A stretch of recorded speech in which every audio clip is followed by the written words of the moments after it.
미국에도 대치동 엄마가 있을까요? 2011년 미국에서 흥미로운 책이 출간돼서 세간의 관심을 끌었습니다.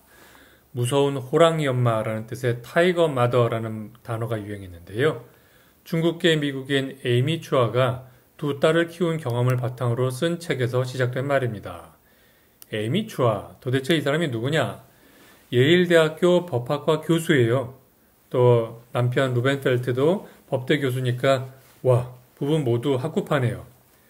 다른 아시아계 부모처럼 에이미 추어도 엄격한 규율로 딸을 키웠습니다.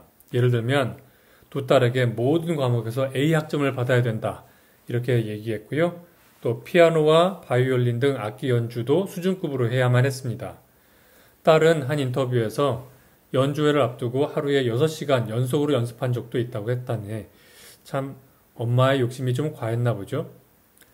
아시아계 부모들의 이러한 가정교육이 미국에서는 이미 널리 알려진 바입니다. 하지만 이러한 내용을 노골적으로 책에 담아 출간한 것은 처음이었기 때문에 관심을 끈 거죠. 미국 내에서는 에이미 추아의 교육 방식이 지나치게 강압적이다. 이렇게 비판의 목소리도 좀 나왔어요. 반면 이 책이 한국에 소개되자 한국의 반응은 사뭇 달랐습니다. 교육열에서 뒤지지 않는 한국의 엄마들은 한국식 가정교육이 미국에서도 통한다 이렇게 말하기도 했고요. 일부 부모는 책을 읽고 나서 뭐 이 정도 가지고 호랑이 엄마냐? 이거는 고양이다. 이렇게 이야기했다는 글쎄요. 전설 같은 이야기도 있네요. 두 딸은 과연 어떻게 됐을까요? 2016년 한 기사를 보면 두 딸 모두 하버드 대학에 입학했고 그중 큰 딸은 예일대 법학대학원에 진학했습니다. 뭐 이 정도 결과면 에이미 추아의 엄격한 교육법이 효과적이었다 이런 평을 받을 만하네요. 한국의 부모들은 과연 에이미 추아의 이런 교육 방식을 어떻게 이해해야 될까요? 좋은 건 뭐고 또 그렇지 않은 건 뭐고 어떻게 구분해서 선별해서 우리가 배울 수 있을까요? 먼저 미국에 대해서 좀 알 필요가 있어요. 미국의 교육 환경. 미국에서는 기본적으로 학생들의 개성과 재능을 존중하는 편입니다. 그러다 보니까 학생들은 너의 한계를 뛰어넘어 뭐 이런 이야기를 별로 안 들어요. 그러다 보니 본인이 열심히 하지 않고서도 뭐 이건 내가 재능이 없어서 그런 거야 이렇게 쉽게 포기하는 학생들도 꽤 많습니다. 에이미 추아는 예일대학교 법대 교수잖아요. 그 말은 굉장히 뛰어난 학생들을 많이 만났다는 거죠. 깨달을 수밖에 없죠. 재능만으로는 성공하는 데 부족하다. 노력도 필요하다. 그래서 아마 에이미 추아는 두 딸에게 엄격한 기준을 요구했을지도 모르겠습니다. 타고난 재능이 전부다라는 미국식 통념에 도전해서 성공한 거죠. 자, 그렇다면 이제 한국 부모, 한국 사회의 교육 철학을 좀 들여다볼까요? 한국은 이미 지나치게 노력 위주의 사회입니다. 학생의 개성이나 또는 재능은 별로 고려하지 않죠.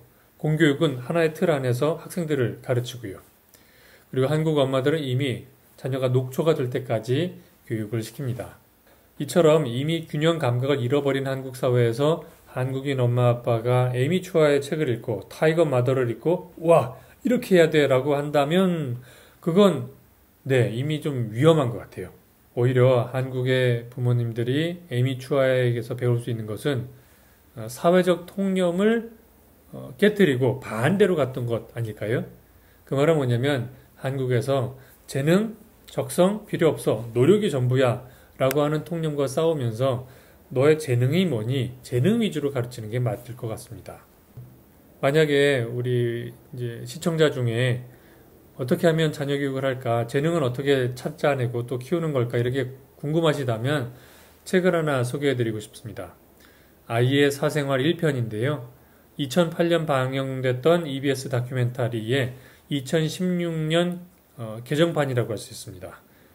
여기 이런 이야기가 나오는데 궁극적으로는 이제 MI, 멀티플 인텔리전스라는 말도 쓰고 있습니다.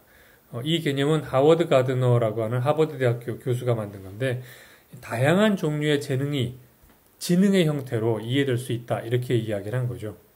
멀티플 인텔리전스, 즉 다중지능에 대한 상세한 이야기를 나중에 또 하기로 하고요. 하나 기억해 두실 것은 이런 거죠. 균형을 잡을 필요가 있다는 거예요. 즉 타이거 마더에서 노력의 중요성을 배운다면 또 아이의 사회생활에서는 이 재능의 중요성을 또 배울 필요가 있겠습니다. 굳이 순서를 말한다면 재능이 먼저 그리고 노력이겠죠. 오늘 이 내용이 여러분께 도움이 됐으면 좋겠네요. 그러면 다른 내용으로 또 찾아뵙겠습니다. 여러분, 안녕히 계세요.